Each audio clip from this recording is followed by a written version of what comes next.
Some viewers may find this content disturbing.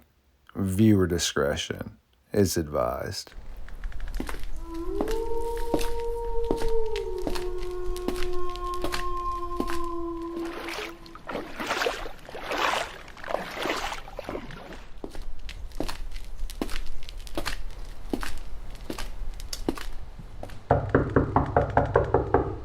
Who dares awaken me from my slumber?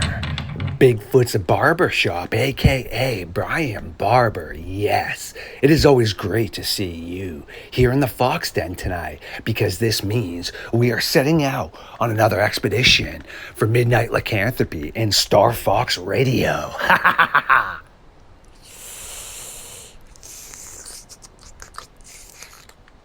Well, now that has been taken care of, I am so ready to stalk the vermin known as the Dogman. So without further ado, it is now time for Bigfoot's Barbershop and myself to take a walk into the darkness.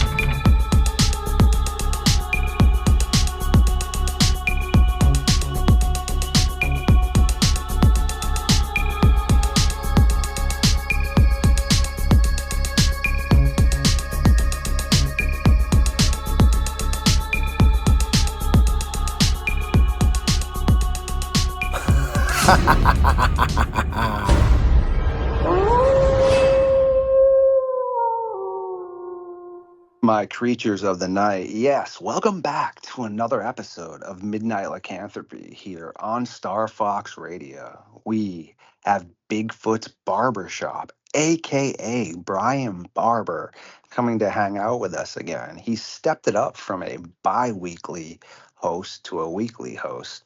So yes, we will be hanging out with a man that is right in the middle of Michigan Dogman territory quite often. How you doing tonight, brother? We are doing good. We are doing fantastic. This is excellent. Heck yeah. What have you been up to, man? Well, we did a little squatching last Saturday night and had some crazy action. Good thermal footage. I got to figure out how to download it off my other phone and get it on here because there's some pretty good evidence of one walking toward us. So I actually had a witness with me because normally I go alone, but I actually had a friend with me. So there was two of us. I've got all kinds of audio, but I need to figure out how to transfer it off my phone to the computer and to do a whole lot of editing because there's a whole lot of F-bombs and other adjectives in there that won't be YouTube friendly. Well, everything minus the editing you have to do sounds quite great, and I can help you with all that for sure if you need. I actually, funny enough, have to help Jody tomorrow with something. He's trying to write a digital book, and I'm his tech guy as well. So yeah, anytime it comes to technology-based things, I mean, I help out Barbara a ton too, so I will be more than glad to help you out, man.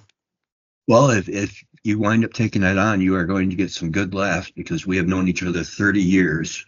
So there are all kinds of crude jokes and nasty humor, as well as like, what the F, and me yelling at the Bigfoot to stop coming closer, you know. Nice. That's terrifying, but that's awesome. Well, you'll get a kick out of this before we roll on the topic we're talking about. So should my audience. I was actually running a tad late. I was on time, but I did tell Brian here potentially a half hour earlier than our time. And well, I'm never on time for anything. So to try to be early to something, that was just foolish in general. But everything was rolling great, right? Well, I go into my room for a second and I'm just fielding a phone call. And all of a sudden, I feel like a little kind of scratch behind my leg. So I turn around. The chipmunk, right? My pet chipmunk that lives outside, okay, behind my house, he's in my bedroom wanting a peanut. I'm like, what the heck? Well, they don't make noises like so. My squirrel who lives inside, she makes a ton of noise. So I'm confused now, and the person didn't pick up the phone anyhow. So I put my phone down and I walk out into the living room, and my squirrel, right? So she can't let herself in, but she can let herself out. Okay. She's figured out by jumping up at her side door and you hit the button. It's not really closed that well anyhow. The glass door, it opens. So what Swift, yeah, her name's Swift, right? So what she had decided to do was open the door, and she had tipped over a 5-pound bag of these mixed nuts and bird seed and everything that I have for her and some of the other neighborhood squirrels. Well, it had tipped out of the counter where she had opened it up into this little like cabinet we had, all over the damn kitchen floor and everything. And guess what? Wow, there was a bunch of the neighborhood squirrels sitting here just on my kitchen floor eating all these nuts and stuff. And then I come out, obviously they all run off. I mean, they're cool, but they usually only come up to the porch and get it. So I had to clean all that up, and I was like, what in the Christmas trees has just happened here? But yeah, so we're good now. You had a squirrel rave party. Yes, man. I just could not, because I love her to death. But picture, I don't know if you ever spilt like chia seeds and bird seed. Man, when that pours out, it legit pours out. And she literally tipped the whole freaking bag over. And I'm not gonna throw it out, so I'm sitting there like sweeping it out. But yeah, man, she's awesome. But it was just hilarious because Tiberius is the little chipmunk, and like I said, we built him a house out back, man. But he just literally comes right in.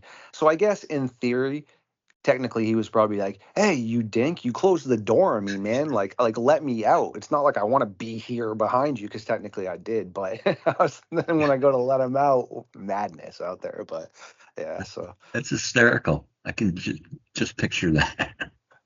I figured you'd get a kick out of that, and like I said, I'm laughing too, and the audience should as well. But now that that's all straightened out, you did tonight want to dive into some aspects of what really could be going on and differences between, skinwalkers, lycanthropes, and dogman and such. And I wanted to toss you the mic, man, and let you start rolling. Well, I actually had questions. I mean, because it was as far as the differences, because, being a personal trainer off and on since 1986, and in the gym, changes in the body and adding muscle and losing weight all interests me. So the fact that something may be out there that people are thinking are going from human to, 7-foot wolf would be like the Incredible Hulk transformation. Perfect. No, definitely. If you would like to fire away some questions, and I mean, I know way more about the Dogman than I do per se skinwalkers and lycanthropy. I know enough about that, but again, something as the skinwalker and Wendigo, I really like to pick people like Ryan Tremblay's mind and others because they specialize in that topic. And same thing with the werewolves too. I mean, again, I know enough, but yeah, for sure. Like I said, I'll throw you the mic Those, again, my friend. well, and to me, you have to jump to supernatural if you do the werewolf thing right off the bat, because I know this sounds nerdy, but if you think about the amount of energy it would take for that transformation to occur, and how many calories it would take for the intake for the human body to even, I don't think it would survive it if it's got enough calories in it to survive.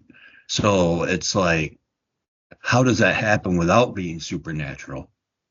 Brian, you're already a man and one of my good buddies, and I love you. And I even love you more for saying that. And be honest here, you've been talking to my science team, man, because you just literally reiterated some stuff that my scientists and I were speaking about the other night. So, I mean, if you're talking to them, just let me know, my guy. But that's great stuff right there, because legit, I was actually going to bring that up. And I was going to ask your thoughts on it because I love to be a geeker. Being a nerd is my thing, bro. I love to just nerd out and just, I don't know, learn things, bro. So geeking is like my swag to learn. So, all right. Personally, again, I'm going to approach this with as much logic and scientific aspects as possible.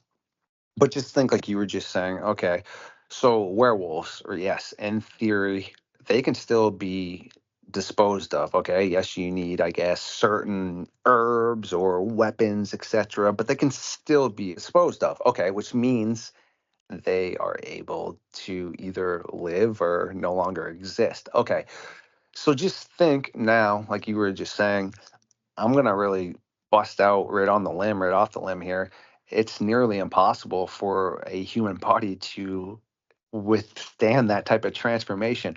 Look at how much internal bleeding would be going on, correct? When your joints and things are busting out, and how's your brain going to survive as your skull is just crushing in, etc. If we're talking about pure magic here, like skinwalkers, as far as I know, I haven't really ever documented any cases of people being able to dispose of a skinwalker, a fully transformed one, with more common weapons like knives, etc. Again, I would love anyone to be able to show me some of that. I have not heard of that. So if something can dispose of a werewolf, right?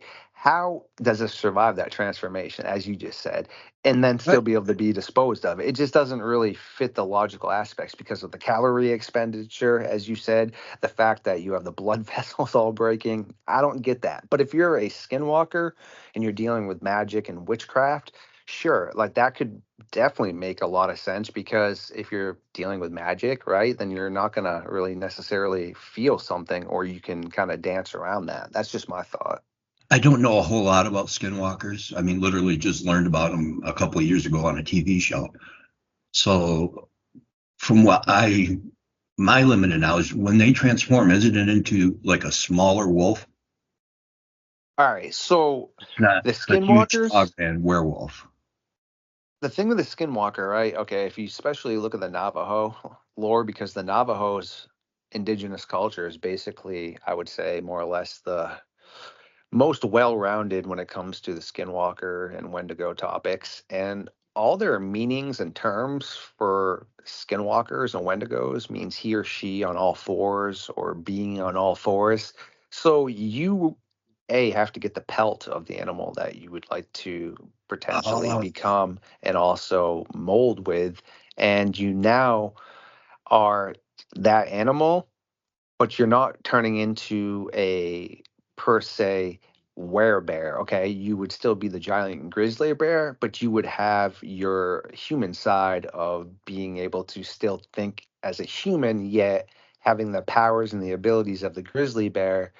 Sure, you don't have hands, but you could still use your arms as hands because you are a human in theory, still per se. So that's where the magic part comes in. And the only case I've ever heard of, like I said, and this gentleman said he saw what looked to be a strange man that had weird kind of legs, but then looked like a coyote kind of, and he didn't know what was going on. He shook his head and was like, all right, this is not a person, this is an animal. And he had been having issues with his livestock, and he, boom, as he approached this thing, he realized it was a young Navajo man that had his lower body was in the form of kind of like a coyote with a tail and stuff. And he had markings all over his arms that were glowing.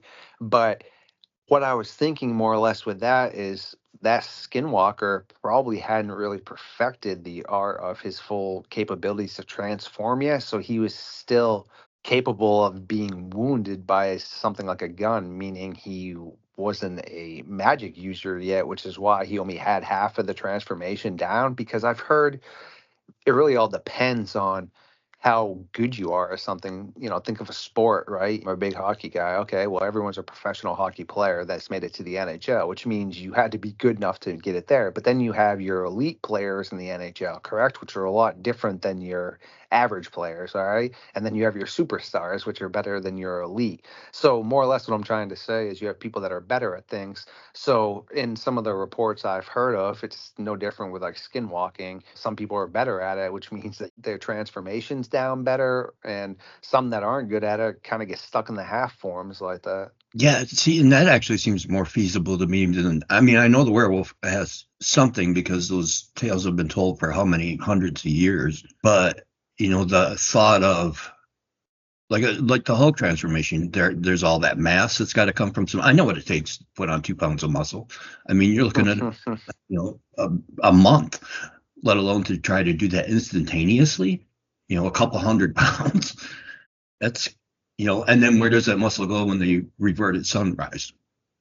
Exactly. And those are all very feasible questions. And to be quite honest with you, when it comes to lycanthropy, there is very minimal, if no quality evidence supporting the lore of werewolves, really. I mean, you have the history supposedly of the French with the rougarou. All right. Well, how much evidence did we just see in that video I created about Dogman? Okay. I mean, we have way more in the file than that. That was just some of the ones I would like to, shed light upon.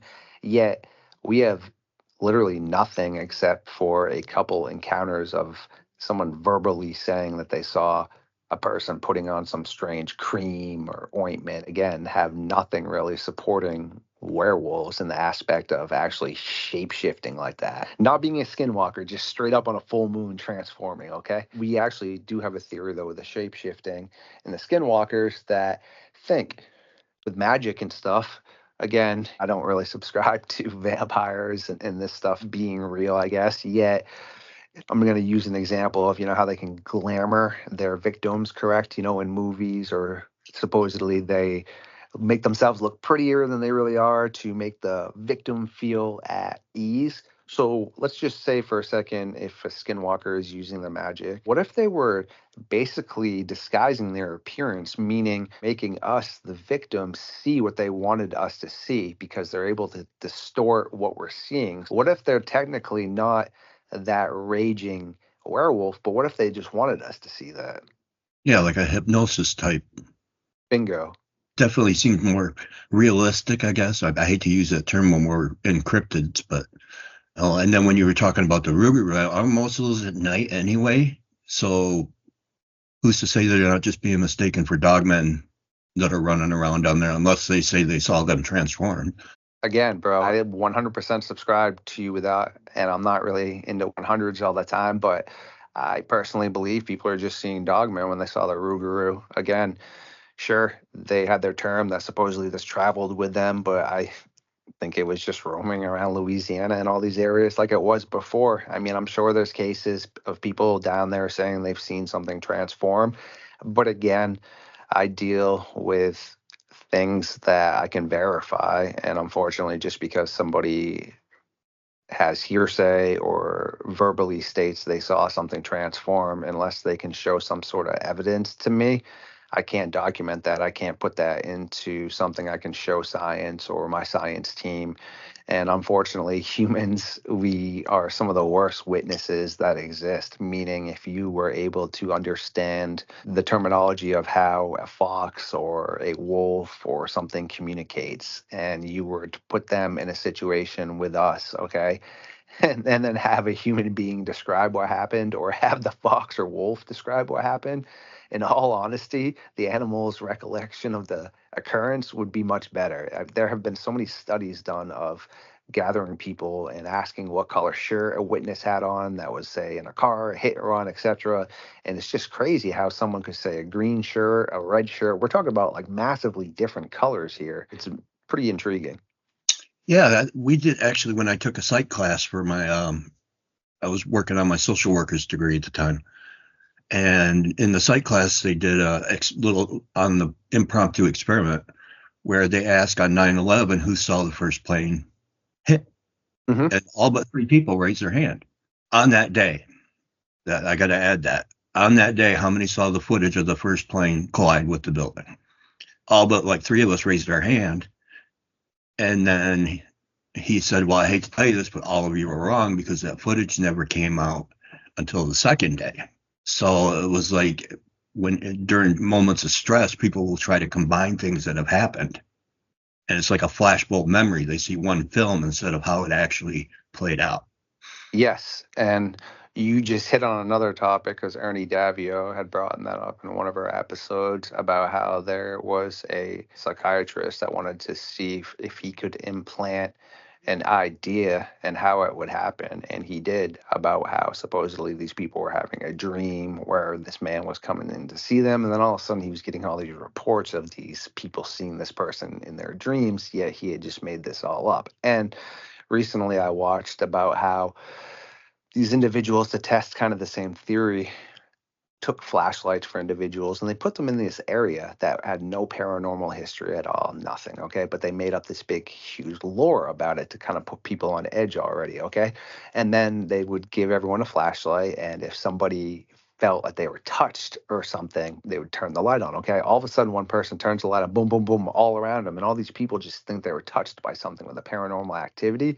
But they all had the cameras on at night showing nothing even touched any of these people. And again, they were in an area, like I said, that had no paranormal activity whatsoever. So, more or less, I'm just trying to say that we do need to take into concern that humans don't understand and remember everything permanently, like you said. And just realistically, I don't see how a werewolf can really exist. Just think for one second. Okay, so a silver bullet, when did this come up? Because last time I checked with a Dogman, silver or a regular bullet still hurts it, so it doesn't have to be silver. So where did this silver come up with? And also, where did the whole full moon shifting come up with? Because dogmen don't need a full moon. They're always dogman form. Skinwalkers don't need a full moon. Okay.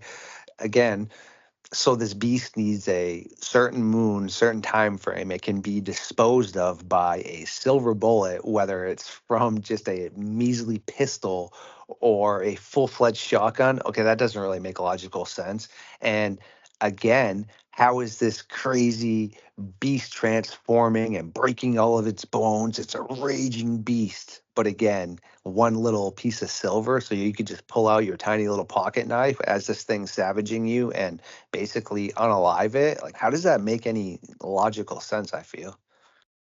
No, I agree with you there, and it makes me wonder if maybe some legends get combined because the whole vampire thing. I know there's a silver weakness, so I wonder if that kind of transferred over to the werewolf.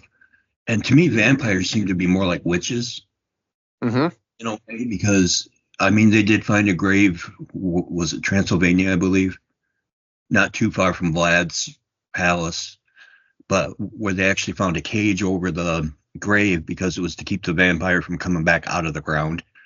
And then they found instance of stake through the heart in one grave. Maybe that the legend maybe had its believers and they actually unalive these people, just blaming them like they did during the trials.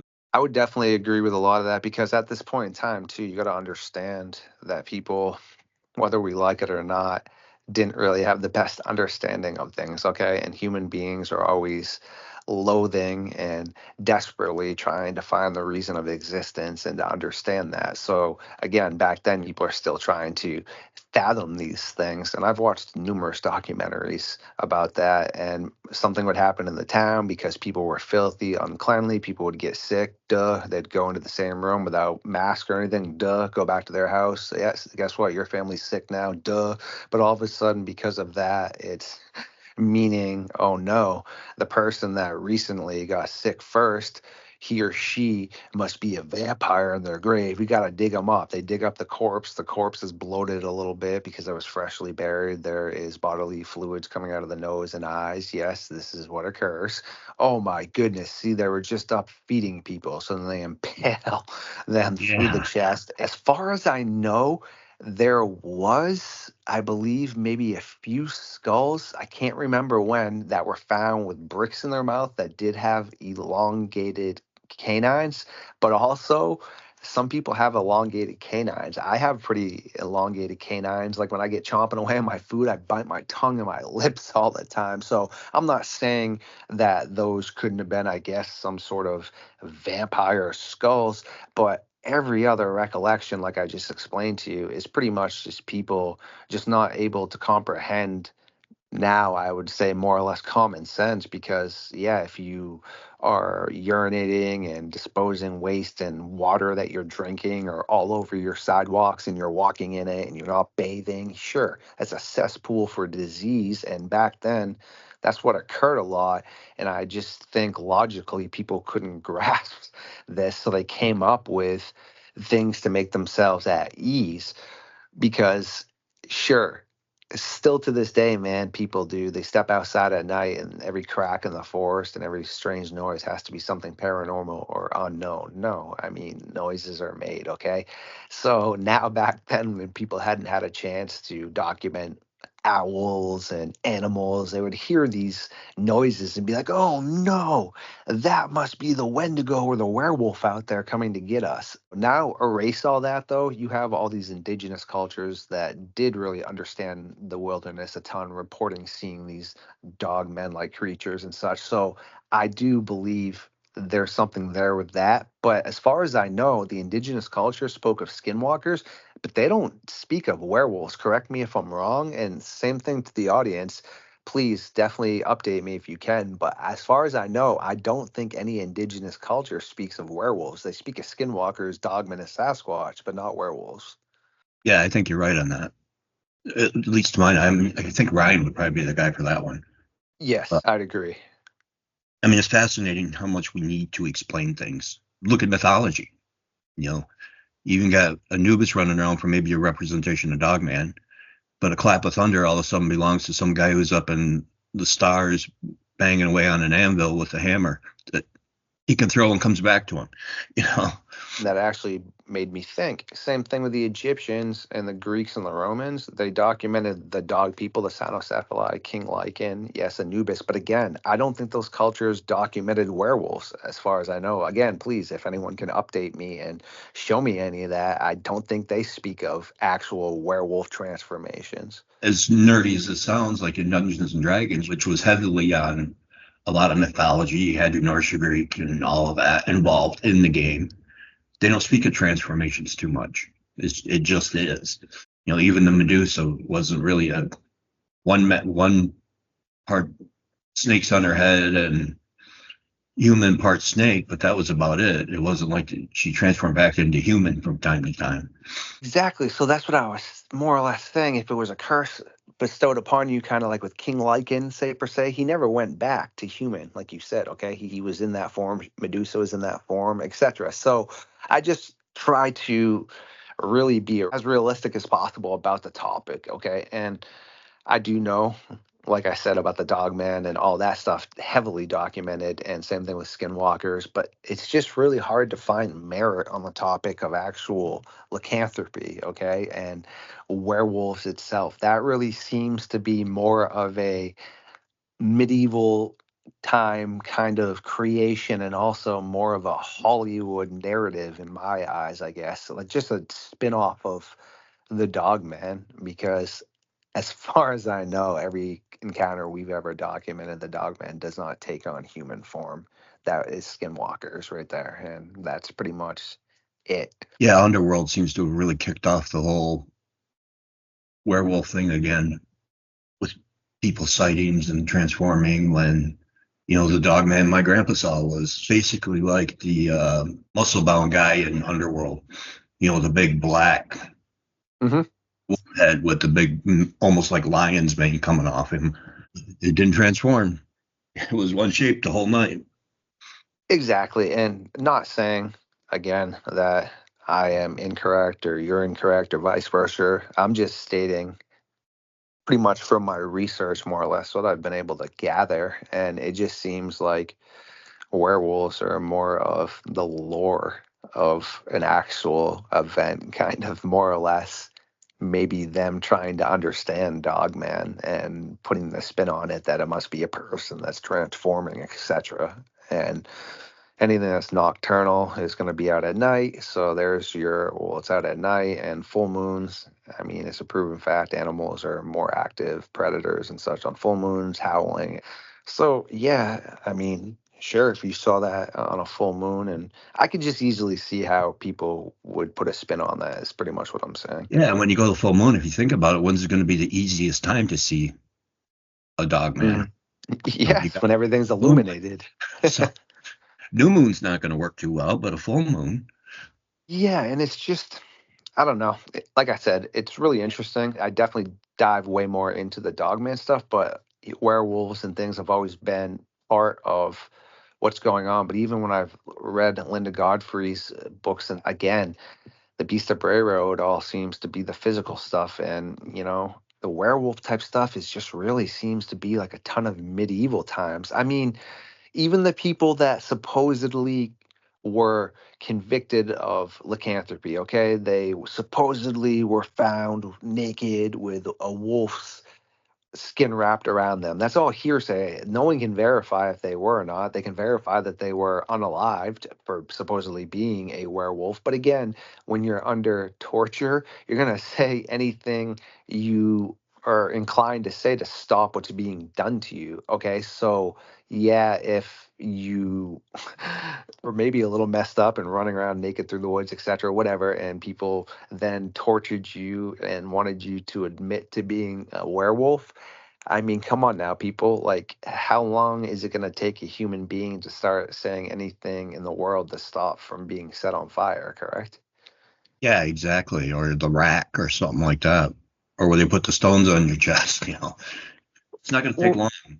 yes, that's what I'm saying. So I just, again, think that doesn't really hold too much merit. And I mean, medieval times, I'm sure they were remotely advanced, but personally, I feel like medieval times were a little bit uncivil compared to, say, like the previous Roman times. Correct me if I'm wrong. After Rome and all that fell, I believe we kind of went into a regress mode, like a dark age, kind of. I mean, look at the Inquisitions and stuff like that. That didn't happen during Rome's rule.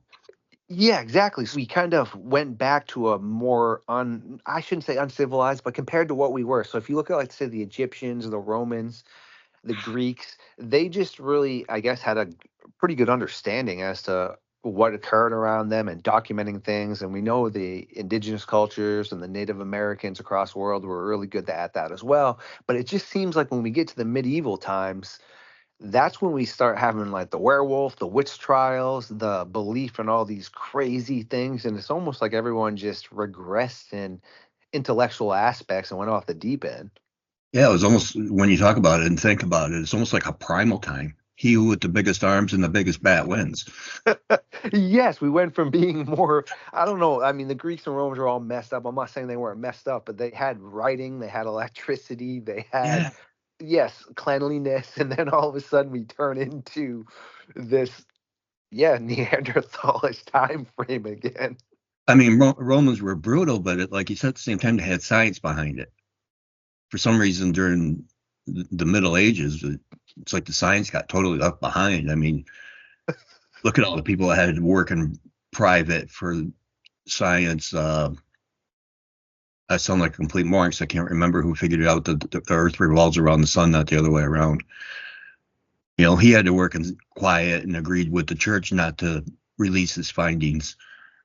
I know it's so crazy because if you look at like the Roman and Greek time, okay, the Egyptian time, they all used herbs and things, right, for medicines. But all of a sudden you go to the medieval time, then all of a sudden alchemy is just like you're a witch now. And if just because you know spinach is good for you, no, you're going to the pole. Get him over here. Yep. He's a werewolf. He's a vampire. Oh no, he's a skinwalker. Definitely. He's using what? He's using women. No, yeah, he's going to the Yanker. You know what I mean? Get the silver out. Exactly. So again, it's not that I don't take the merit into the topic of lycanthropy. I just don't think there's really a solid ground to stand on to ever really gather a good foundation to build like a house. I feel like that's like building a structure on sand right there, meaning it's going to crumble. Whereas what we have with the Dogman and stuff, we got strange footprints, we have strange vocalizations, strange images. I mean, we got a lot rolling with that, but I've never seen an image that we can say is acceptable of a werewolf transformation. I mean, no one's ever showed me werewolf footprints, or I don't know, as I stated. So I'm not saying that it doesn't occur. I just feel there's not really anything to stand on that topic. I think it's one of those things where, I'm not going to draw any lines in the sand either. I'll entertain anything until it's proven. But, all legends have a grain of truth. So maybe when it comes to the werewolf, the only grain of truth in it is really the dog man. Yes, I believe that fully, and I love how you stated that, man. So it was always great, man, and always good to sit down and get you on here and pick your mind about things because you are definitely right in, like I said, everyone thinks it first started in the 80s in Wisconsin. Nah, Oh, yeah.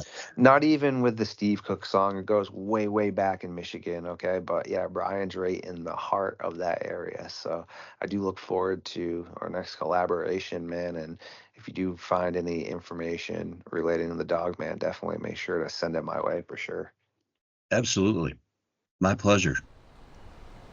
Thank you for everyone who once again stopped by tonight for another episode of Midnight Lycanthropy here on Star Fox Radio. If you do enjoy my content, please like, subscribe, and share it. Feed the algorithm, and I will see you very soon.